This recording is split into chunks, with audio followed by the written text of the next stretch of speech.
Hello नमस्कार दोस्तों। अगर आप रेलवे ग्रुप डी की तैयारी कर रहे हैं तो मेरे साथ आप तैयारी कर सकते हैं। मैं आपको टेस्ट बुक द्वारा जो भी टेस्ट सीरीज है उन सब का एक्सप्लेन करूंगा। मैंने खुद उस टेस्ट को दिया है और मैंने आपको दिखाऊंगा कि मैं कितना उसमें मार्क्स कर पाया हूं और मेरी क्या क्या कमजोरियां हैं। वैसे भी आप भी अपनी कमजोरियों को पता कर सकते हैं और अपने तैयारी को बेहतर बना सकते हैं। तो चलिए चलते हैं हम अपनी टेस्ट सीरीज की तरफ। इसमें हम एक एक टेस्ट सीरीज का आपको एक्सप्लेन करेंगे और आप समझ पाएंगे कि हमारी क्या तैयारी है और आपकी क्या तैयारी होनी चाहिए। चलिए दोस्तों हम चलते हैं। देखिए ये railway group D 2019 test series है, ठीक है। यानी जो 2019 का पेपर हुआ था उसका ये टेस्ट सीरीज है, ठीक है। इसमें हम लोग देखेंगे कि अगर हम बात करें दोस्तों तो हम इस टेस्ट की बात कर रहे हैं, इसे हमने आज ही दिया है। और दोस्तों मैं आपसे कह दूं कि मैंने इसका पेन और पेपर का उपयोग नहीं किया है। यानी पेन और पेपर का मैंने बिना उपयोग किए ही सिर्फ और सिर्फ माइंड के द्वारा ही इस पूरे टेस्ट सीरीज को मैंने हल किया है। और आप देख सकते हैं यहाँ पर जो टोटल विद्यार्थी इसको टेस्ट को दिए हैं वो दिए हैं 26,700 विद्यार्थी टोटल इस टेस्ट को दिए हुए हैं, जिसमें मेरा जो रैंक है वो है आप दोस्तों 997 रैंक है। तो हम आज इसी को डिस्कस करने वाले हैं। चलिए देखते हैं इसमें क्या क्या दी गई थी और मेरी क्या क्या प्रॉब्लम थे। दोस्तों मैंने यहाँ पर आप पूरा यहाँ देख सकते हैं डिटेल इसका। मैंने टोटल 74 क्वेश्चन सही किए हैं और 12 क्वेश्चन रॉन्ग है मेरा। यानी टोटल मैंने अटेम्प्ट को जो किया था वो दोस्तों हमने किया था 74 और 12, यानी मैंने टोटल जो अटैम्प्ट था मेरा 86 क्वेश्चन का अटैम्प्ट था, ठीक है। और जब मेरा 86 क्वेश्चन का अटैम्प्ट था इसमें मैंने 100 में 86 क्वेश्चन अटैम्प्ट किए थे। मेरी एक्यूरेसी अगर आप देखें दोस्तों तो 86.05% है। और अगर इसकी मैं ओबीसी से आता हूं तो मेरा कट ऑफ अगर आप देखें तो 50 से 53 यहाँ पर कट ऑफ जा रहा है। और मैंने 100 में से 74 क्वेश्चन अटैम्प्ट किए हैं जिसमें 12 गलत किए हैं, जिसकी वजह से मेरा 100 में से 70.0 जो 4 स्क्वायर है मेरा बनता है। इसका अगर औसत की बात करें दोस्तों तो इस टेस्ट सीरीज का अभी तक जो औसत है वो है 47.3 का औसत है, ठीक है। और इसमें जो सर्वश्रेष्ठ अंक हैं ये हैं 92.35 दोस्तों। तो मेरी क्या कमजोरी है और आपकी क्या कमजोरी है इस टेस्ट सीरीज में हम सब की बात करने वाले हैं। और यकीन है दोस्तों आपको यह टेस्ट सीरीज बहुत ही फ़ायदेमंद होगा, ठीक है। तो चलिए इस टेस्ट के अंदर हम चलते हैं और इसके सॉल्यूशन की हम बात करते हैं। तो दोस्तों हम आते हैं यहाँ पर। हमने 14 क्वेश्चन इसमें छोड़े हैं दोस्तों और 74 अटैम्प्ट किए हैं और 12 मेरा रॉन्ग क्वेश्चन है। मेरा दोस्तों रॉन्ग क्वेश्चन देखिए, मेरा जो रीजनिंग और मैथ का जो पोर्शन है वो मेरा थोड़ा अच्छा है। और मेरा जो करंट अफेयर का जो पोर्शन है और जीके जीएस, वो भी जीके जीएस भी थोड़ा अच्छा है, लेकिन करंट अफेयर का पोर्शन जो है मेरा बहुत ही ख़राब है, जहाँ से मैं स्कोर नहीं कर पाता हूँ। तो मैं इसमें सुधार कर रहा हूँ। आपका क्या ख़राब है और आप इसमें कैसे सुधार कर सकते हैं यहाँ पर आप देख सकते हैं। चलिए दोस्तों पहले क्वेश्चन से हम स्टार्ट करते हैं। देखिए मेरा पहला क्वेश्चन ये है आपका कि निम्न में से कौन सी फसल मिट्टी को नाइट्रोजन से समृद्ध करती है, यानी कौन सी ऐसी फसल है जो मिट्टी में नाइट्रोजन की मात्रा को बढ़ाती है। तो दोस्तों ये जो दलहन फसल होते हैं यही इसका राइट आंसर होगा। तो ये क्वेश्चन मैंने किया है और आप देख सकते हैं इस क्वेश्चन में मैंने मटर को टिक किया है और ये भी बिल्कुल सही क्वेश्चन है। अगला जो क्वेश्चन है दोस्तों ये मैथ से है और ये मेरा बहुत ही अच्छा टॉपिक है मैथ, मेरा अच्छा मेरा स्ट्रॉन्ग भी है कह सकते हैं मैथ। तो यहाँ पर देखिए दोस्तों क्या था, एक धनराशि साधारण ब्याज पर 7 वर्षों में 4 गुना हो जाता है, तब यह कितने वर्षों में 16 गुना होगा। दोस्तों जब ये धन था तो मान लीजिए धन 1 था, धन कितना था 1 था, ये 4 वर्षों में कितना हो गया दोस्त, जो 7 वर्ष में 4 गुना हो गया, मतलब 4 हो गया। अब बात समझिए दोस्तों, तो बढ़ा कितना 3 बढ़ गया, ठीक है। और 3 बढ़ा दोस्तों कितने वर्षों में 7 वर्षों में। तो मेरे दोस्त इसका 16 गुना कब होगा कि यानी 3 बढ़ रहा है 7 वर्ष में, तो आप समझ सकते हैं। तो यहाँ इसका 16 गुना बढ़ाना है, यानी इसका 16 गुना बढ़ाना है, यानी एक था इसका 16 करना है, तो दोस्तों कितना बढ़ाना पड़ेगा आपको, यानी 15 बढ़ना होगा, यानी 15 इसको बढ़ाना है। तो देखिए 3 बढ़ रहा है 7 वर्षों में, तो 3 बढ़ रहा है कितने वर्षों में, 7 वर्षों में। तो दोस्तों 1 कितने वर्ष में बढ़ेगा, 1 बढ़ेगा दोस्त 7/3 वर्ष में। तो दोस्तों आपको कितना बढ़ाना है, 15 बढ़ाना है। तो 15 से गुणा कर दीजिए, तो 3 पचे 15 और 7 पचे 35। ठीक है दोस्त, तो ए इसका क्या हो जाएगा आंसर, यानी जो 35 वर्ष है ए इसका क्या हो जाएगा आंसर हो जाएगा। देखिए ये पूरा जो इन्होंने सॉल्यूशन दिया है थोड़ा लंबा चौड़ा में सॉल्यूशन दिया है, पूरा बेसिक से सॉल्यूशन दिया है, तो जो आपको ये अप्रोच नहीं रखनी होती है। ठीक है दोस्त, चलिए आगे हम, चूँकि 100 क्वेश्चन है दोस्तों, हमको बहुत कम टाइम में इसको पूरा करना है, इसलिए मैंने अच्छी तरह से एक्सप्लेन तो कर रहा हूँ, ठीक है, लेकिन बहुत तेज़ी से चल रहा हूँ, इसलिए आपको हो सके तो नहीं समझ में आएगा, लेकिन दोबारा इसको जरूर देखिए तो समझ में आ जाएगा आपको। ठीक है, देखिए यहाँ पर आपका रीजनिंग से क्वेश्चन है, तो इसमें आपसे वेन आरेख द्वारा आपको दिखाना है। तो आप दोस्तों देखिए मेरा ये भी क्वेश्चन सही है। देखिए सबसे पहले आता है राज्य दोस्तों, राज्य के अंदर जिला होगा और जिले के अंदर क्या होगा दोस्तों, तहसील होगा। तो ये आपका क्वेश्चन क्या हो जाएगा, सही हो जाएगा। ठीक है, आगे चलते हैं। अगला जो आपका है, किसी आवेशित वस्तु से आवेश को पृथ्वी में स्थानांतरित करने की प्रक्रिया को क्या कहा जाता है। तो दोस्तों इसको हम लोग बोलते हैं अर्थिंग। जैसे जब कोई आवेश है, ठीक है, कोई आवेशित वस्तु है, जैसे मान लेते हैं दोस्त एक गोला है, इसमें क्या है, बहुत आवेश हैं, तो आप जब इसको पृथ्वी से जोड़ देते हैं ना, तो जो आवेश है ये नीचे आ जाता है, यानी इसको हम भू एयोजन या भू संपर्कित या अर्थिंग भी कह सकते हैं। ठीक है, अर्थिंग भी इसको कहा जा सकता है। तो इसका सही आंसर जो होगा भू एयोजन होगा। अगला क्वेश्चन देखिए दोस्तों कि यदि 186 मीटर लंबी ट्रेन है, ये भी मैथ से है, 186 मीटर लंबी ट्रेन है और 14 सेकेंड में 164 मीटर लंबे प्लेटफॉर्म को पार करती है, तो ट्रेन की गति क्या होगी। तो दोस्तों जब भी आप समझिएगा, जैसे प्लेटफॉर्म है और इधर इतना लंबा ट्रेन है, तो ये ट्रेन इसको पार जब करेगी तो इसको ये पूरा दूरी तय करना पड़ेगा, और पूरा दूरी कितना हो जाएगा, जब 186 और 164 को आप जोड़ेंगे दोस्तों, तो ये आपको मिल रहा है 350 मिल रहा है। अच्छा दोस्तों इसमें टाइम क्या लग रहा है, 14 सेकेंड इसमें टाइम लग रहा है। ठीक है, तो आपसे पूछा है ट्रेन की स्पीड, यानी स्पीड तो क्या होता है, दूरी बट्टे समय होता है, तो दूरी कितना हो गया 350 हो गया और समय कितना हो गया 14 सेकेंड हो गया। लेकिन आपको आंसर में जो ये निकल रहा है मीटर पर सेकेंड में निकलेगा, लेकिन आपको जो आंसर दे रखा है वो किमी प्रति घंटा में है। तो जब मीटर पर सेकेंड को किमी प्रति घंटा में बदलते हैं तो आपको पता है 18/5 से इसका मतलब गुणा करते हैं, तो 18/5 जब आप इसको गुणा करेंगे तो फाइनली आपको जो आंसर मिलेगा वो 90 मिल जाएगा, और इस तरह से आपका जो क्वेश्चन आंसर है 90 हो जाएगा, 90 किमी प्रति घंटा। तो दोस्तों यकीन आपको ये समझ गए होंगे। अगला क्वेश्चन चलते देखिए दोस्तों, यहाँ पर आपसे क्या पूछा गया है, यहाँ पर दिया है x का वैल्यू दे दिया है 1.1 और आपको इसका वैल्यू पता करना है। तो दोस्तों आप यहाँ अगर ध्यान से देखें तो ये जो फार्मूला बन रहा है क्या, 2x - 1 के होल स्क्वायर का ये फार्मूला है। ठीक है, 2x - 1 के होल स्क्वायर का फार्मूला है, तो होल स्क्वायर से अंडर जो हो जाएगा हट जाएगा, और जब होल स्क्वायर से अंडर बचेगा हट जाएगा तो यहाँ पर 2x, यानी 1 का मतलब क्या है 1.1 माइनस क्या 1, जब इसका मल्टीप्लाई करेंगे आप दोस्तों तो ये आपको मिल जाएगा 2 × 2 और 2 × 2 यानी 2.2, इसमें से 1 घटा देंगे तो आपको आंसर जो मिलेगा 1.2 मिल जाएगा, यानी 1.2 मिल जाएगा। ठीक है, तो राइट आंसर हो जाएगा। आगे चलते हैं दोस्तों, अगला देखिए यहाँ पर जब इसका आप कर सकते हैं, सिंपल सी बात है, ये इसका परिमेयकरण करेंगे तो सिंपल ये चीज़ें आपको मिल जाएंगे। ठीक है, तो परिमेयकरण करने चूँकि इसमें मैथ के क्वेश्चन को सॉल्व करने में थोड़ा प्रॉब्लम हो रहा है। ठीक है, देखिए होता क्या है समझिए दोस्तों, जब इसको आप हल करेंगे ना तो ये इसका जब परिमेयकरण करेंगे तो ऊपर जो हो जाएगा 41 + 7 का होल स्क्वायर बनेगा, और नीचे का जगह 41 का स्क्वायर - 7 का स्क्वायर हो जाएगा। ठीक है, हालांकि इसमें क्वेश्चन अच्छी तरह से इसमें सॉल्व किया गया है। ठीक है, तो उम्मीद है दोस्तों आपको ये पता होगा।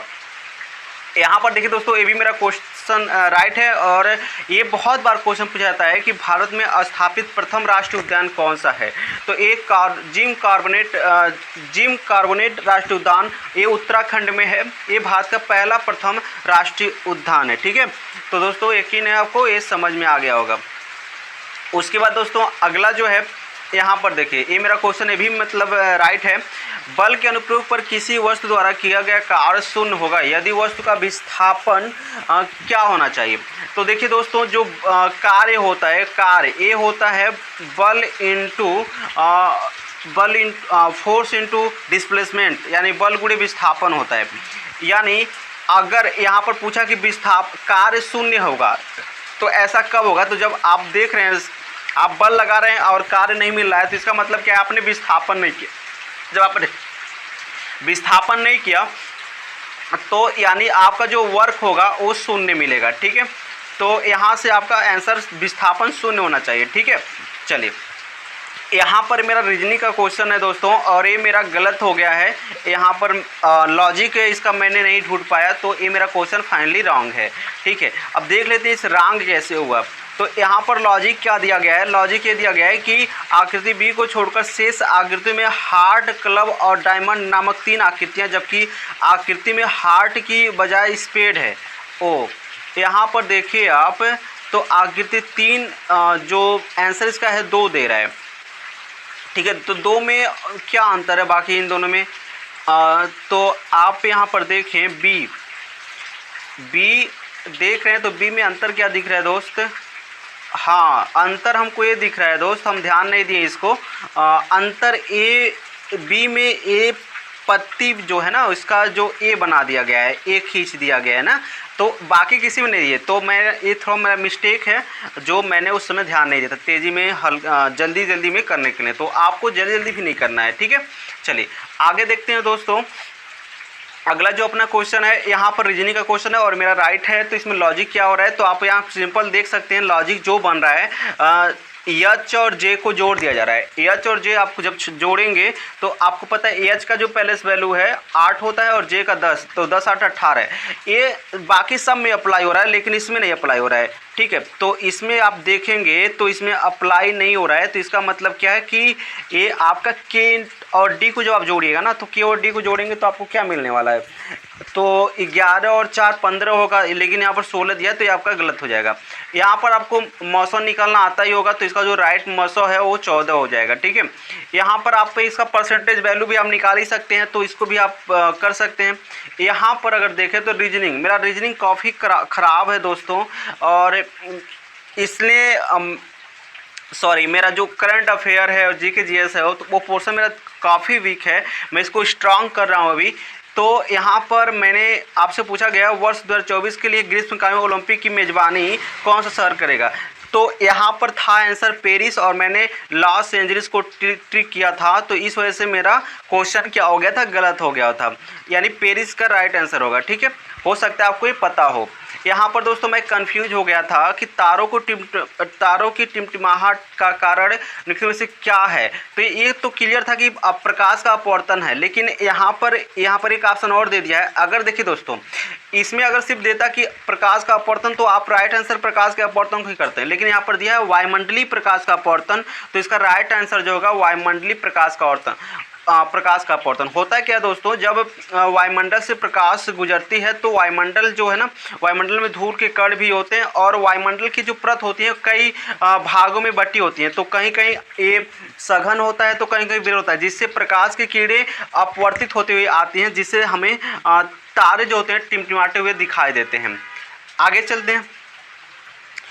इसमें दोस्तों क्वेश्चन दिया गया आपको 20 ओम के 2 समान प्रतिरोध समांतर में जुड़े गए हैं, यानी समांतर क्रम में जुड़े गए हैं, और यह संयोजन 10 ओम के प्रतिरोध से श्रृंखला से जुड़ा गया है।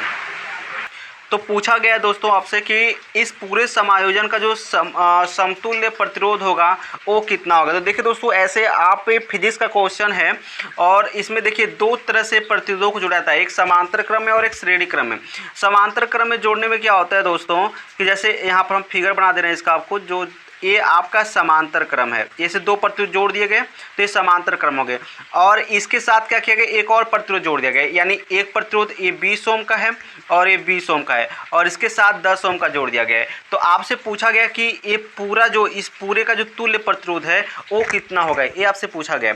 तो देखिए दोस्तों समांतर क्रम में जोड़ने का तरीका क्या होता है कि समांतर क्रम में जो जोड़ने का तरीका होता है वो होता है 1/r ठीक है, आप देख रहे हैं दोनों समांतर क्रम में जोड़े गए हैं, तो ये होता है 1/20 हो जाएगा और ए 1/20 हो जाएगा। दोनों को जब जोड़िएगा दोस्तों तो ए आपको क्या मिल जाएगा, ए आपको मिल जाएगा 1/r और ये हो जाएगा 2/20। अब देखिए दोस्तों जब इसको पलटिएगा तो r का मान निकल जाएगा दोस्त, r का मान जो निकल जाएगा वो निकल जाएगा, ये तो कट जाएगा 10 हो जाएगा और r ऊपर जाएगा तो यानी 10 हो जाएगा। ठीक है, r का मान क्या हो गया 10। अच्छा देख अब यहाँ पर सब इन ये तो इस पूरे की जगह अब क्या लिख सकते हैं हम 10 ओम लिख सकते हैं। और जब ये 10 ओम हो गया तो इन दोनों को श्रेणी क्रम में जोड़ना है, तो श्रेणी क्रम में जोड़ने के लिए इन दोनों को सीधे जोड़ लेते हैं। तो 10 10 क्या हो जाएगा 20 और इसका राइट जो आंसर बन जाएगा वो क्या बन जाएगा 20 बन जाएगा। ठीक है, चलिए आगे बढ़ते हैं। ये भी आपका क्या है दोस्त, इसमें आप ये रीजनिंग का क्वेश्चन है और ये मेरा सही है और आप इसमें लॉजिक आप भी देख सकते हैं कि इसका लॉजिक क्या लगाया गया है। ठीक है, तो पहले में 3 जोड़ा गया, दूसरे में 4 जोड़ा गया, फिर तीसरे में 7 और चौथे में 11, फिर क्या 18 जोड़ा गया है। ठीक है, तो ये डबल डिफरेंस पे काम करेगा, तो आप डबल डिफरेंस निकाल करके इसको चेक कर सकते हैं। ठीक है, और सॉरी डबल डिफरेंस नहीं दोस्तों, सिंपल सी क्या बात है, हम इसमें देखिए क्या किया गया है, 4 7 4 कितना होता है 11, 11 7 कितना होता है 18, 18 11 29, फिर 29 और 18 को जोड़ेंगे तो आपको 47 आंसर मिल जाएगा। ठीक है, यहाँ पर देखिए दोस्तों ये आपका क्या है, आपका जो क्वेश्चन है दोस्तों ये है दिशा से क्वेश्चन है। ठीक है, तो आप हो सकता दोस्तों आप इस थोड़ा सा टाइम बहुत ज़्यादा लग जाएगा, आप इसको कर सकते हैं दोस्तों। चलिए एक बार इसको हम करके दिखा देते हैं आपको। है क्या, आरव पूर्व दिशा की ओर चलता है और प्रत्येक बार जब भी वह मुड़ता है तो केवल दाईं ओर मुड़ता है। देखिए दोस्तों सबसे पहले ये पूर्व की दिशा में जा रहा है और जब भी मुड़ रहा है वो दाईं ओर मुड़ रहा है। तो देखिए यहाँ पर यानी आपको पता है कि ये मैप में हम लोग पूरे, ये हमारा पूरा होता है, तो जब भी मुड़ता है वो दाईं ओर मुड़ता है। ठीक है, तो अब यहाँ देखिए वह पहले 2 की में चलता है, 2 की में चलता है, फिर दाईं मुड़ गया। ठीक है, ये हमारा दाईं है, दाएं मुड़ गया, फिर 4 की में चलता है, फिर दाएं मुड़ जाता है। ठीक है, 4 की में चल करके फिर दाएं, और फिर दोस्तों ये 7 की में चलता है। ठीक है, अब 7 की में चलता है तो ये 7 की में आ गया दोस्त। ठीक है, ये क्या आ गया 7 की में। अब फिर दाएं मुड़ता है तो 16 की में चलता है, ये आपका आ गया 16 की में, फिर दाएं मुड़ा तो अब देखिए दोस्तों ये आपका कितना हो गया, ये आपका हो गया यहाँ पर पूरा 7 था, 2 निकाल दीजिए यानी ये 5 हो गया। मतलब दोस्तों ये अब कहाँ पर है, आपसे सिर्फ दिशा पूछा है कि इस दिशा में, तो देखिए पहले यहाँ था, पहले ये आपका पहले ये है ना, ये आपका दिशा हो गया, तो ये आपका पूरब हो गया, ये आपका ये पूरब हो गया, ये उत्तर हो गया और ये पश्चिम हो गया और दक्षिण। तो ये कहाँ पर, यहाँ पर है, तो आप देख रहे हैं कि ये उत्तर हो गया और ये पश्चिम हो गया, तो ये आंसर आपका क्या हो जाएगा उत्तर पश्चिम हो जाएगा। ठीक है, यहाँ पर देखिए यहाँ पर सिंपल सा क्वेश्चन दोस्तों, आप यहाँ अगर ध्यान से देखें तो यहाँ हो क्या रहा है, तो इन दोनों को अगर आप देखें दोस्तों ना, तो यह इसका दर्पण फिगर है। ठीक है, यहाँ पर ए इसका दर्पण फिगर है, यहाँ पर ए इसका दर्पण फिगर है, तो इसका जो दर्पण फिगर हो जाएगा आपका दोस्तों ए वाला बन जाएगा। ठीक है, तो ये आप समझ गए होंगे। यहाँ पर देखिए बहुत ही सिंपल सी बात है, यहाँ पर अच्छा क्वेश्चन पूछा गया है, बहुत ही सिंपल है। भारत में जो पहली रेलवे लाइन कब शुरू की गई थी, तो भारत में जो पहली रेलवे लाइन है वो 1853 में आपको पता होगा लॉर्ड डलहौजी ने चालू किया था और मुंबई से थाने के बीच में चालू किया था। ठीक है, तो एक आपको पता ही होना चाहिए।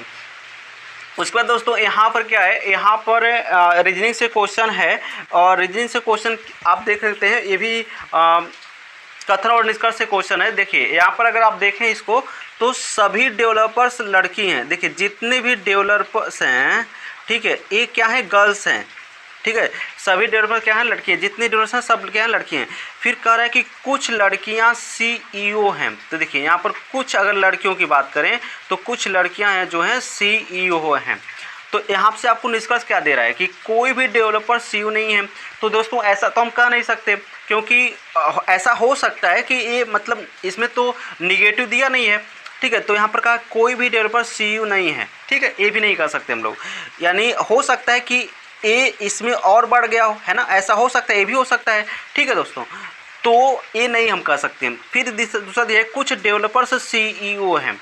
अब देखिए पहले दिया है कोई भी डेवलपर सीईओ नहीं है और दूसरे में दिया है कुछ भी डेवलपर सीईओ है, तो दोनों हम सही कह नहीं सकते, या ये भी हो सकता है ये भी हो सकता है। तो यहाँ पर क्या बनेगा, या तो 1 होगा या तो 2 होगा। ठीक है, उम्मीद है दोस्तों आप समझ पा रहे होंगे। यहाँ पर भी दोस्तों क्या है रीजनिंग का क्वेश्चन है और यहाँ पर लॉजिक आप देख सकते हैं, लॉजिक यहाँ पर क्या लगाया गया है।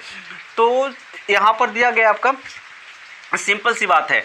15 में आपको 1 के स्क्वायर को जोड़ दिया गया है, फिर 16 में आपको 2 के और फिर 20 में आपके 3 के, और फिर आगे 4 के स्क्वायर को जब जोड़ेंगे तो आपको आंसर 45 मिल जाएगा। ठीक है, चलिए आगे आप दोस्तों देखते हैं। ये आपका अलजेब्रा से क्वेश्चन है और ये मेरा राइट है, क्योंकि मेरा मैथ दोस्तों मैं आपसे कहता हूँ मैथ मेरा स्ट्रांग है। ठीक है, तो यहाँ से मैथ के क्वेश्चन मुझसे बहुत कम गलत होते हैं। यहाँ पर अगर देखें दोस्तों तो यहाँ पर पहले इसका लॉजिक क्या लगाएंगे, आपको क्या निकालना है, 17/4 निकालना है। ए स्क्वायर प्लस a/a स्क्वायर का मान 17/4 दिया गया है, और आपको निकालना क्या दोस्तों, ए स्क्वायर माइनस a/a स्क्वायर का मान निकालना है। तो करना क्या होगा दोस्तों, आपको करना ये होगा, सबसे पहले आपको निकालना होगा a + 1/a, फिर निकालना होगा a - 1/a। तो हम a + 1/a कैसे निकालेंगे, देखिए यहाँ पर एक फार्मूला होता है दोस्तों। आप अगर a + 1/a के होल स्क्वायर को लिखना चाहते हैं तो आप लिख सकते हैं a square plus 1/a square. थोड़ा इसको आप समझिएगा दोस्तों, थोड़ा जगह कम है, इससे हो नहीं पाता है। ठीक है, तो होता क्या है दोस्तों कि इसको लिख सकते हैं, फिर क्या लिख सकते हैं, आप इसको लिख सकते हैं माइनस सॉरी हाँ ठीक है, ऐसे इसको लिख सकते हैं। और यहाँ पर लिख सकते हैं दोस्तों आप a + a स्क्वायर है ना, हाँ, तो इसको आप दोस्तों लिख सकते हैं +2 लिख सकते हैं। ठीक है दोस्तों, क्या लिख सकते हैं, +2, 1 सेकेंड, इसको आप लिख सकते हैं दोस्तों +2। ठीक है, तो अगर आप देखें दोस्तों तो a स्क्वायर बटे a का मान कितना दिया है, 17/4 दिया हो गया है। क्या दिया गया, 17/4 दिया गया है। तो a आपका क्या हो जाएगा, 17/4 दिया गया। अच्छा, यहाँ पर हल भी किया है दोस्तों, इसी को देख लेते हैं हम, कुछ ज़्यादा इसमें लॉजिक नहीं लगाने वाला है, दोनों को बस नाम निकालना है। ठीक है, यहाँ पर देखिए सिंपल सी बात है, क्योंकि हम जगह नहीं है वहाँ पर लगाने के लिए, इसलिए हम नहीं लगा पा रहे हैं। ठीक है, तो यहाँ पर देखिए a + 1/a स्क्वायर को आप क्या लिखा होगा, a लिखा गया इतना, इसका वैल्यू कितना दिया, 17/4 + 2, दोनों को जोड़ेंगे तो 25/4। तो इधर स्क्वायर था, इधर कितना हो गया, 5/2 हो गया, यानी a + 1/a का मान कितना आ गया, 5/2।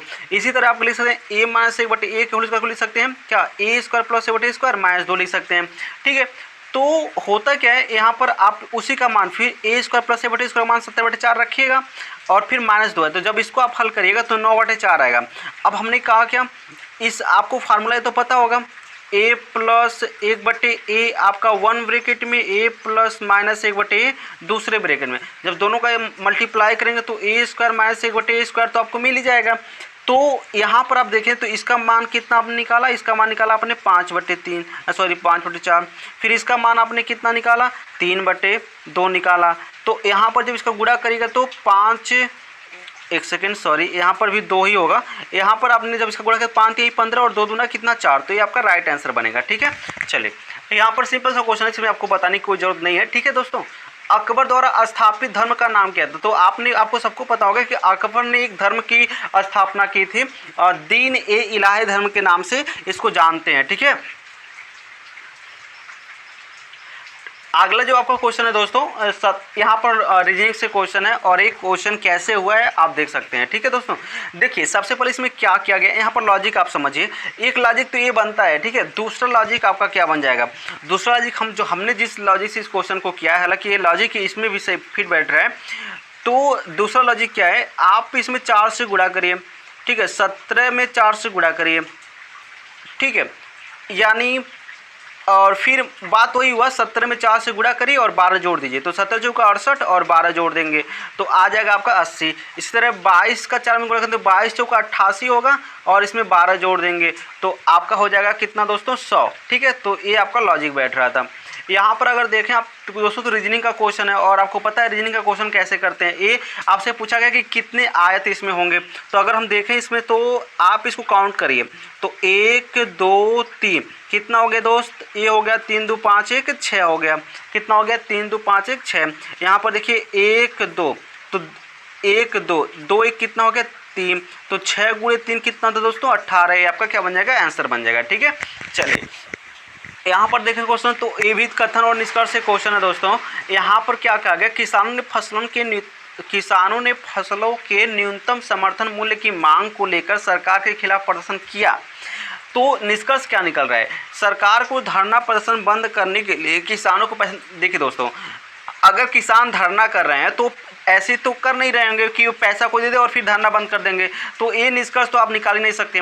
दूसरी चीज़ें, सरकार को उन्हें उनकी फसलों का न्यूनतम समर्थन मूल्य देना चाहिए, ठीक है दोस्तों, क्योंकि किसान का मांग ही यही है दोस्तों कि उन्हें न्यूनतम समर्थन मूल्य जो हो वो दिया जाए, ठीक है। तो अगर सरकार ऐसा कर देती तो जाहिर सी बात तो अपनी धरना को बंद कर सकते हैं, ठीक है। तो यह निष्कर्ष निकाला जा सकता है।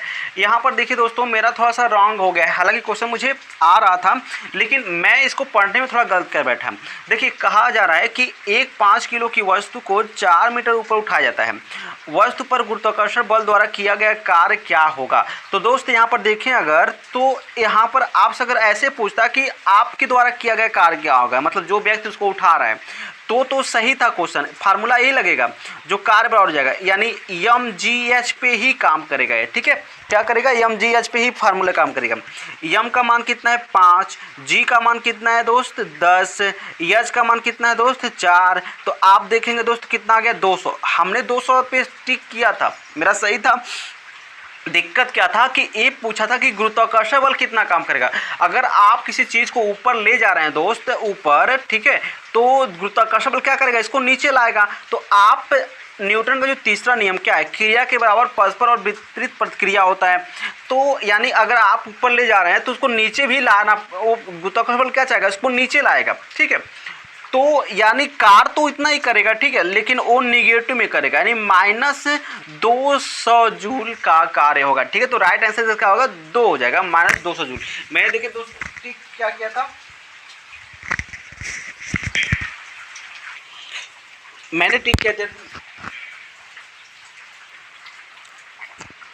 ठीक है दोस्तों। तो यहाँ पर 200 जूल प्लस 200 जूल नहीं होगा बल्कि -200 जूल होगा, ठीक है। तो उम्मीद है दोस्तों आप इसको समझ गए होंगे, ठीक है। चलिए आगे बढ़ते हैं दोस्तों। हम्पी किस राज्य में स्थित है, तो आपको पता है दोस्तों हम्पी जो रथ है वो कर्नाटक में है, ठीक है, और आप अच्छी तरह जानते हैं और अच्छा क्वेश्चन है, हमेशा पूछा जाता है, ठीक है। चलिए उसके बाद दोस्तों क्या है, लखनऊ नदी के तट पर स्थित है, यानी लखनऊ किस नदी के तट पे है, तो आप दोस्तों पता है आपको कि यह गोमती नदी के तट पे स्थित है, ठीक है दोस्तों। क्या है, गोमती नदी के तट पे स्थित है। वहीं यमुना पर कौन है, यमुना पर आगरा नदी है दोस्तों, ठीक है। और यहाँ पर गंगा पे आपको पता है बनारस है, ठीक है। तो ये क्वेश्चन आपको पूछे जाते हैं। चलिए आगे बढ़ते हैं। यहाँ पर देखिए त्वरण की एसआई यूनिट क्या है, तो देखिए त्वरण का मतलब क्या होता है दोस्तों, त्वरण का मतलब होता है बल गुणे त्वरण का मतलब होता है मीटर पर सेकेंड, ठीक है। मात्रक जो होता है, मीटर क्या होता है प्रति सेकेंड स्क्वायर होता है, ठीक है। मतलब त्वरण जो होता है दोस्तों वो क्या होता है, त्वरण होता है आपका ये होता है वेग त्वरण का आपका दोस्तों जो आपका मात्रक हो जाएगा मीटर पर सेकेंड स्क्वायर हो जाएगा, ठीक है। आगे हम बढ़ते हैं दोस्तों। अगला जो अपना क्वेश्चन है दोस्तों वो है रीजनिंग से है, और ये है ABDGCL, यह रीजनिंग का क्वेश्चन है दोस्तों। और इसमें आपको दिया गया है, देखिए इसमें लॉजिक क्या बैठ रहा है, ठीक है, लॉजिक क्या चल रहा है। आप देखिए अगर ए से डी पर आए आप दोस्तों, ठीक है, ए से डी पर आए तो आपको 3 जोड़ना पड़ा, फिर डी से जी पर गए तो 3 है ना, फिर जे पर गए तो 3, यानी 3 का चल रहा है। तो जे से 3 जोड़िए तो जे 10 3 13, यानी 13 पर कौन आता है, यम आता है, ठीक है दोस्तों, यम। यहाँ पर देखिए तो सिर्फ आपका एक ही ऑप्शन में यम दिख रहा है, तो इसलिए ये क्या हो जाएगा, राइट हो जाएगा, ठीक है। चलिए आगे आपको देखिए दोस्तों ये हमने क्वेश्चन नहीं किया था, और देखिए मैंने इसको देखा नहीं कि इसका सॉल्यूशन क्या है, ठीक है। तो चलिए देखते हैं इसका सॉल्यूशन क्या है। तो अगर आप देखें दोस्तों तो यहाँ पर जो इसका सॉल्यूशन चल रहा है, ठीक है, देखिए दोस्तों यहाँ पर जो लॉजिक चल रहा है सिंपल सा लॉजिक है कि माइनस है, जो पहले को माइनस किया गया फिर प्लस किया गया फिर दूसरे को माइनस, फिर अल्टरनेट में अल्टरनेट में चल रहा है, ठीक है, हाँ अल्टरनेट में चल रहा है, ठीक है। पहले इसको माइनस, दूसरे को प्लस, फिर तीसरे को माइनस, फिर चौथे को प्लस, फिर पांचवे को माइनस। तो इनका जो पहले वैल्यू है उसको क्या कर दिया है कि इस रूल से आपको लगाया गया है, तो आपको 32 मिल जाएगा, ठीक है दोस्तों। तो अगर आप इस तरह से करते हैं तो आपको -11 का आंसर मिल जाएगा। यहाँ पर यही मेरा क्वेश्चन गलत था, ठीक है दोस्तों। चलिए देखते हैं इसमें क्वेश्चन क्या है सही। राम ने लक्ष्मण से कहा कि यदि तुम बड़ी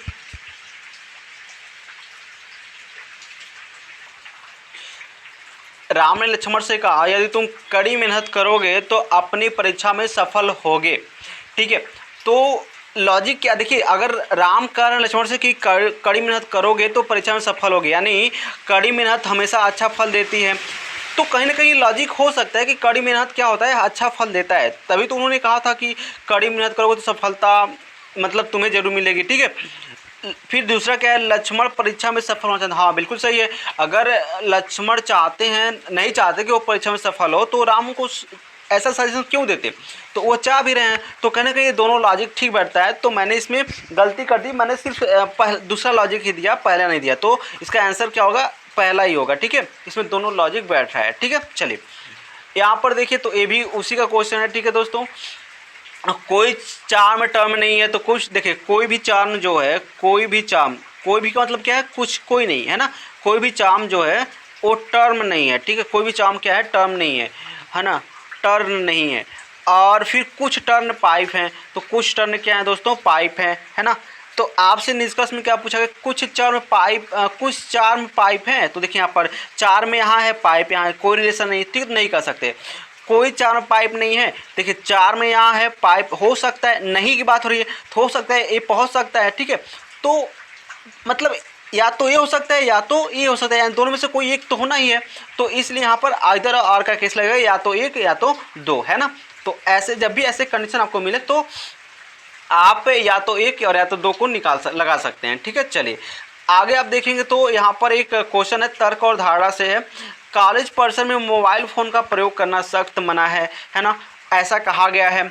तो धारणा क्या है, कॉलेज पर्सन में फ़ोन का प्रयोग करने वाले छात्रों को सख्त सजा दी जाएगी। देखिए दोस्तों, ये सिर्फ कहा गया कि सख्त मना है, ऐसी बात नहीं कही गई कि सख्त सजा देंगे, है ना, ये बात नहीं कहीं कहा गया इस तर्क में। ठीक है, तो यहाँ पर देखें अगर, तो दूसरा क्या कर रहा है, कॉलेज पर्सन में किसी भी छात्र को फ़ोन का प्रयोग करने की अनुमति नहीं। हाँ, एक सख्त मतलब सख्त मना है, इसका मतलब क्या है, किसी को ये अनुमति नहीं है कि वो फ़ोन का प्रयोग कर सके। तो यहाँ पर केवल दो ही निहित हो सकता है। ठीक है, चलिए पिघलने की प्रक्रिया को क्या कहा जाता है, तो संलयन कहता है। ठीक है, अगर हम कोई चीज़ पिघल रहा है, ठीक है, तो उसके उस प्रक्रिया को हम लोग क्या बोलते हैं, संलयन बोलते हैं। जैसे वाष्प में बदलने की प्रक्रिया क्या कहते हैं, वाष्पीकरण कहते हैं। ठीक है, इसी तरह अगर ठोस में बदलने की क्रिया को क्या कहते हैं, क्रिस्टलीकरण कहते हैं।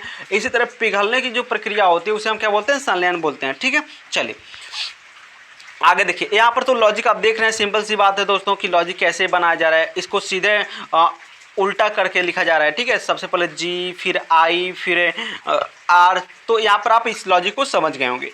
आगे देख रहे हैं, प्रकाश संश्लेषण की निम्नलिखित में से किसकी आवश्यकता नहीं होती है। ठीक है, देखिए दोस्तों, जब प्रकाश संश्लेषण की क्रिया होती है पेड़ पौधों में तो किसकी आवश्यकता नहीं होती, इस पूछा गया है। देखिए दोस्तों, यहाँ पर आपको पता है बिना सूर्य के प्रकाश से तो प्रकाश संश्लेषण होगा नहीं। यहाँ पर जब प्रकाश संश्लेषण कभी होगा जब मतलब कार्बन डाइऑक्साइड उसको मिलेगा। ठीक है, और आपको पता है कि प्रकाश संश्लेषण क्रिया उसी में होती है जिसके पास क्लोरोफिल होता है। जिनमें क्लोरोफिल नहीं होता है उनमें प्रकाश संश्लेषण की क्रिया नहीं होती है। तो इन सब की आवश्यकता होती है, और हमको पता है जब ये सब मिलते हैं तब वहाँ से पेड़ पौधे हमको ऑक्सीजन देते हैं। तो ऑक्सीजन की आवश्यकता नहीं होती है प्रकाश संश्लेषण क्रिया में, वो तो पेड़ पौधे खुद बनाते हैं। ठीक है, तो आप समझ गए होंगे। इसके बाद आगे चलते हैं दोस्तों।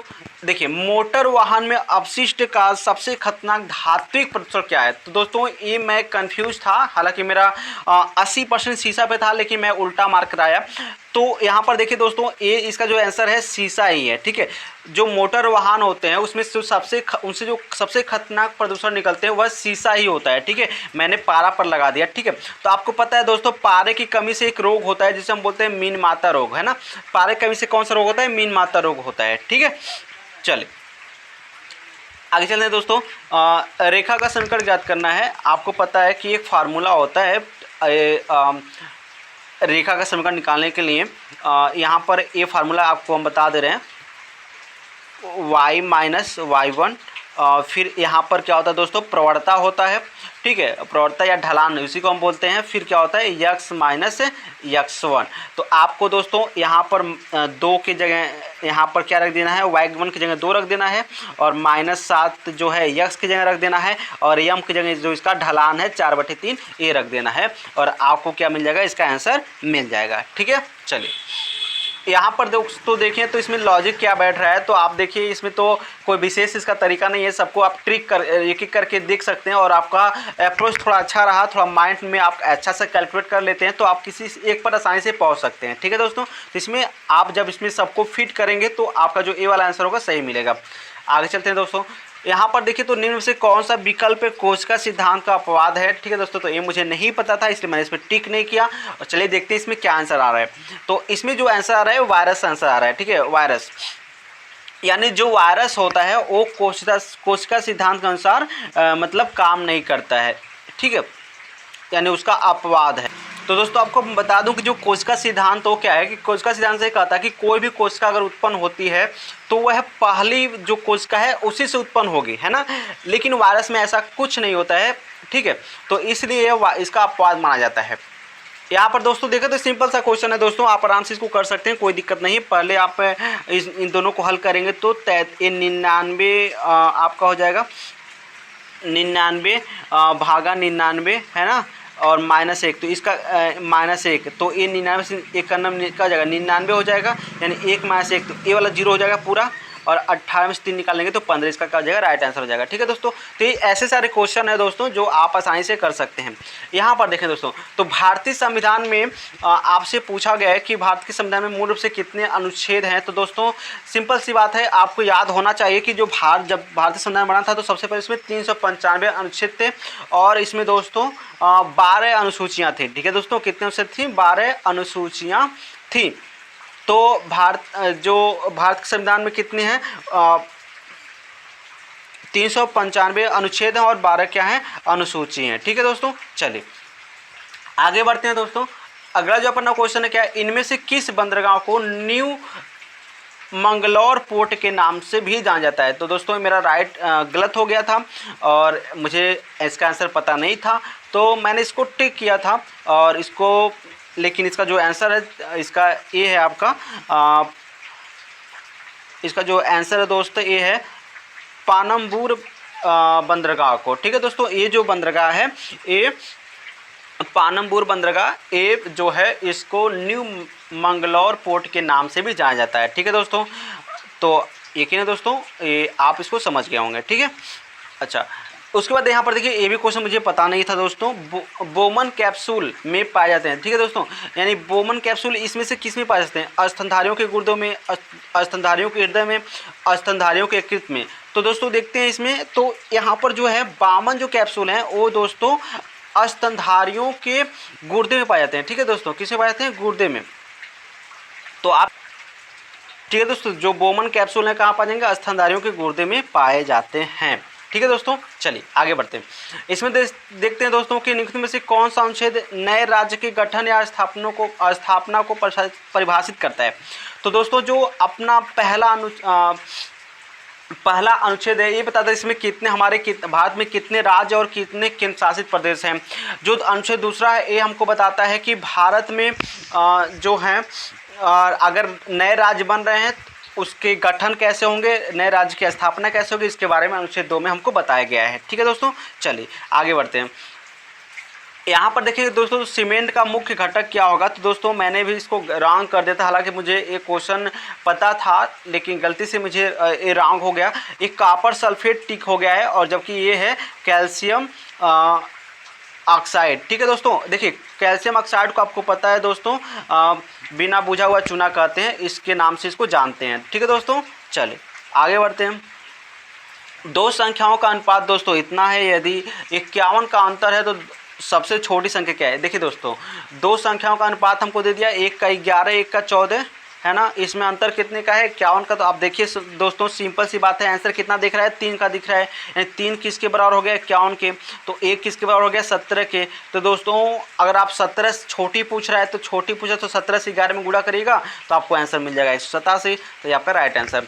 किस फाइबर को कृत्रिम रेशा भी कहा जाता है। ठीक है दोस्तों, तो आपको पता है जो रेयान होता है दोस्तों इसे हम क्या बोलते हैं, कृत्रिम रेशा बोलते हैं। ठीक है दोस्तों, रेयान को हम क्या बोलेंगे, कृत्रिम रेशा बोलेंगे।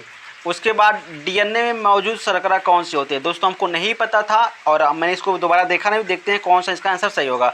तो दोस्तों जो डीएनए है इसमें पेंटोज मिलती है। कौन सी मिलती है, पेंटोज। ठीक है दोस्तों, पेंटोज शर्करा पाई जाती हैं। अच्छा दोस्तों, यहाँ पर देखें दोस्तों, तो यहाँ पर रीजनिंग का क्वेश्चन आपसे पूछा गया कि इन सबको मिला करके कौन सा फिगर बन जाएगा। देखिए दोस्तों, इसमें दूर तक कोई रिलेशन नहीं दिख रहा है इसमें भी।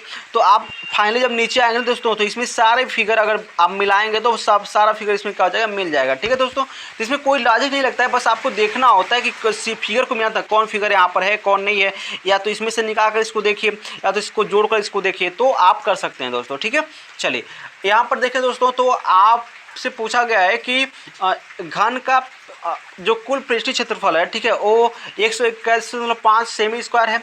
इसकी भुजा आपसे पूछा गया है। तो दोस्तों देखिए भुजा क्या होता है, इसको हम बात कर लेते हैं। तो यहाँ पर देखिए दोस्तों, अगर घन है तो घन का जो कुल पृष्ठीय क्षेत्रफल है वो होता है 6a स्क्वायर। तो अगर आप इस क्वेश्चन को जब आप हल करेंगे दोस्तों, इसको जब आप हल करेंगे तो फाइनली जो आपको आंसर मिल जाएगा दोस्तों ए का, वही इसका आंसर होगा। और आपको पता 6 से इसको डिवाइड करेंगे, फिर इसका स्क्वायर रूट निकालेंगे, तो जो इसका आंसर मिल रहा है दोस्तों, ये मिल रहा है 5.5, है ना। चलिए इसमें आपको क्या करना है, त्रिभुज को काउंट करना है दोस्तों। तो त्रिभुज काउंट कर लेते हैं, और उसका नियम आपने पढ़ा भी होगा, तो आप काउंट कर लीजिएगा। मैं इसको काउंट कर लिया क्योंकि इसमें ज़्यादा टाइम लग जाएगा। देखिए दोस्तों, यहाँ पर अगर देखें तो हमको नहीं पता था लहसुन निम्न में से किस तने संशोधन का एक उदाहरण है। तो दोस्तों यह जो है किसका उदाहरण है, ये आपका सलकंद का उदाहरण है। किसका है, सलकंद का उदाहरण। ठीक है दोस्तों, किसका है, सलकंद। यहाँ पर दोस्तों देखें तो इस पे साफ साफ दिख रहा है इसमें कौन सा अलग है, ये आपसे को बताना है। तो देखिए इसमें सब में क्या है, ये खुला हुआ है यहाँ पर इस तरह से, यहाँ पर इसमें ऐसी कोई लाइन नहीं है, तो इसलिए क्या हो जाएगा, ये अलग हो जाएगा। चलिए दोस्तों यहाँ पर देखें दोस्तों, तो एक व्यापारी अपने सामान को क्रय मूल्य से 25% अधिक पर अंकित करता है और नगद भुगतान करने वालों को 10% की छूट देता है। देखिए दोस्तों, तो आपसे पूछा गया कि व्यापारी को कितने प्रतिशत की लाभ होती है। मेरे दोस्त अगर आप देखें यहाँ पर कि तो ये सबसे पहले क्या करता है, 100 का सामान 125 में, है ना, 100 का सामान किस में, 125 में लिख देता है कि 100 का सामान खरीद के लाया और उस पर दाम लिख दिया 125। अब 125 पे 10% का छूट दे रहा है। तो जब 125 पे जब 10% का छूट देगा दोस्तों, तो कितना छूट हो रहा है, 125 पे जब 10% का छूट होगा तो छूट कितना होगा, तो आप देखें 0 से 0 गया, है ना। और 10 से जब इसको काट, यानी 12.5 का छूट हो रहा है ना, 12.5, यानी 125 का सामान था, 12.5 को छूट कर दिया, तो इसको कितना में बचेगा, तो इसको लाभ कितना होगा, तो 12.5 का लाभ होगा। ठीक है दोस्तों, चलिए आगे बढ़ते हैं। यहाँ पर देखें दोस्तों, तो आपसे यहाँ ट्रिग्नोमेट्री की क्वेश्चन पूछा गया है। तो देखिए जब भी इस तरह का क्वेश्चन आपको मिले दोस्तों, तो आप ये समझिएगा tan theta into tan 5 theta बराबर 1 दिया है, आपसे sin 2 थीटा का मान पूछा गया है। तो दोस्तों इसमें हमेशा क्या होता है, थीटा और 5 थीटा इन दोनों को जोड़िएगा, जो भी होगा ये हमेशा 90 के बराबर होते हैं। तो यहाँ से जो थीटा का वैल्यू निकल जाएगा 30 निकल जाएगा। ठीक है दोस्तों, कितना निकल जाएगा, 30 निकल जाएगा। और जब 30 निकल जाएगा तो आप पे 30 नहीं निकलेगा दोस्तों, ये 15 निकलेगा। और जब आप इसको यहाँ रखेंगे तो दोस्तों क्या मिल जाएगा आपको, साइन 2 गुणे 15, है ना, यानी 30 अंश मिल जाएगा। और साइन 30 का मान कितना होता है, 1/2 होता है। आगे चलते हैं दोस्तों। ये दोस्तों मैंने इसको इमेज को बैठा नहीं पाया, हालांकि इस इमेज का क्या है आंसर आपका ये 3 हो जाएगा। आप इसको चेक कर लीजिए, इस पूरे फिगर को मिला करके बैठा करके आप इसको आराम से चेक कर सकते हैं। ठीक है, चलिए यहाँ पर अगर देखें दोस्तों, तो आपका ये मैथ से क्वेश्चन है और ये ज्यामिति से क्वेश्चन है। ठीक है, तो मेंसुरेशन से क्वेश्चन है। ठीक है, तो यहाँ पर कहा गया है शंकु और गोले की त्रिज्या क्या है, r है, आयतन क्या है, बराबर हैं। तो इनकी ऊंचाई और शंकु की ऊंचाई ज्ञात करना है आपको। ठीक है दोस्तों, तो देखिए सबसे पहले बात, अगर शंकु की बात हम करें दोस्तों, तो शंकु का जो आयतन होता है क्या होता है, शंकु का आयतन होता है 1/3 पाई r स्क्वायर h। यहीं गोले का जो आयतन होता है क्या होता है, 4/3 पाई r क्यू। तो दोस्तों अगर देखें आप तो 3 से 3 का हो जाएगा कैंसिल, पाई से पाई का हो जाएगा कैंसिल, ये 2r से 2r कैंसिल, यानी h बच, इधर h बच गया, इधर क्या बच गया 4r। तो इसका क्या हो जाएगा, आंसर हो जाएगा। यहाँ पर दोस्तों क्या है, लॉजिक मैंने गलत लगा दिया था। ठीक है, तो यहाँ पर देखिए मनुष्य, लड़कियाँ और बच्चे। तो सबसे पहले दोस्तों जो ये मनुष्य हो गया, और एक कुछ लड़कियां हैं और ये आपके बच्चे हैं ना। तो कुछ लड़कियों को जब लड़कियां जो छोटी होती है उसे हम लोग बच्चे ही तो बोलते हैं ना। तो इधर मान लीजिए बॉय हो गए और ये लड़की गर्ल्स हो गई, तो कुछ लड़कियां क्या होगी, बच्चे हो सकते हैं। ठीक है दोस्तों, तो ये लॉजिक इसमें बैठ सकता है। ठीक है, चलिए अब यहाँ पर देखिए, पौधों में पत्तियों की सतह पर मौजूद छोटे छिद्र को क्या बोलते हैं दोस्तों, तो रंध्र बोलते हैं। ठीक है दोस्तों, इसको स्टोमेटा भी कहते हैं। ठीक है, स्टोमेटा या रंध्र दोनों कह सकते हैं। और इन्हीं से क्या होते हैं दोस्तों, जो पौधे छिद्र होते हैं इन्हीं से थोड़ा थोड़ा पानी निकलते रहता है। ठीक है, पत्तियों से। चलिए आगे यहाँ देखें दोस्तों, हालांकि क्वेश्चन मैंने ध्यान नहीं दिया और मैंने गलत कर दिया। हाँ, तो ये क्वेश्चन राइट मैं कर सकता था। ठीक है दोस्तों, यदि धारिता C के 4 संधारित्र को श्रृंखला में रखा जाता है, तो श्रृंखला में रखा जाता है तो परिणाम स्वरूप परिपथ की धारिता क्या होगी। ठीक है दोस्तों, तो हालांकि देखिए समझिए बात, तो इसमें श्रृंखला क्रम में क्या होता है दोस्तों कि अगर धारिता क्या है, C है, एक समझिए ये पहला है, ये दूसरा है, ये तीसरा है और ये चौथा है। इनको सिंपली हम ऐसे जोड़ लेंगे, है ना, तो कितना आ जाएगा 4C इसका आंसर बनेगा। आंसर इसका क्या होगा, 1 सेकेंड, सॉरी दोस्तों, इसका श्रृंखला क्रम